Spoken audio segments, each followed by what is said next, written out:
जी हाँ, नमस्कार, प्रणाम। तो दोस्तों फिर से आप लोग के बीच में आ रहा है धनंजय दत्तन का एक बहुत ही बड़ा बवाल सॉन्ग लेकर। जी हाँ दोस्तों, जिस सॉन्ग का टाइटल का नाम रखा गया है भतार वाला हिस्सा। तो दोस्तों मैं आप लोग को इस वीडियो में सारी जानकारी देने वाला हूँ कि इस सॉन्ग को कौन गाए हैं, कौन लिखे हैं और कौन म्यूजिक दिए हैं, और ये सॉन्ग कब और कितने बजे और किस यूट्यूब चैनल पर रिलीज किया जाएगा। तो दोस्तों हमारे इस वीडियो में जुड़े रहे, तभी को पूरी जानकारी इस वीडियो में मिलेगा। और हमारे channel brand news Bhojpuri DD को सब्सक्राइब कर ले। तो चलिए वीडियो को स्टार्ट करते हैं।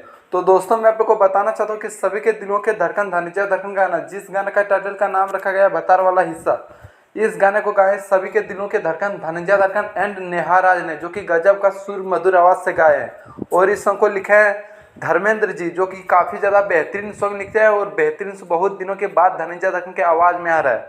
और इस सॉन्ग में म्यूजिक दिया है ADR आनंद, जो कि काफ़ी ज़्यादा बेहतरीन म्यूजिक देते हैं और धनंजय दत्तन के आवाज़ में पहली बार म्यूजिक आ रहे हैं। तो दोस्तों आप बात कर लेते हैं कि इस सॉन्ग को कब और कितने बजे और किस यूट्यूब चैनल पर रिलीज किया जाएगा। तो दोस्तों मैं आप लोग को बताना चाहता हूँ कि सभी के दिलों के धड़कन धनंजय दत्तन का वीडियो सॉन्ग, जिस सॉन्ग का टाइटल का नाम रखा गया है भतार वाला हिस्सा, इस गाने को आप लोगों के बीच में रिलीज किया जाएगा कल सुबह आप लोगों के बीच में रिलीज किया जाएगा 6:30 पे।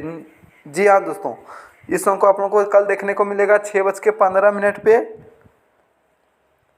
Music beat Bhojpuri YouTube channel के माध्यम से। तो दोस्तों धनंजय दत्तन का यही था अपडेट जो मैं आप लोग के बीच में शेयर करना चाहता था। धनंजय दत्तन का हर न्यू अपडेट पाने के लिए हमारे चैनल में जुड़े रहे और हमारे channel brand news Bhojpuri DD को सब्सक्राइब कर ले और इस सॉन्ग को कल देखना ना भूलें। धन्यवाद, फिर मिलते हैं न्यू अपडेट में।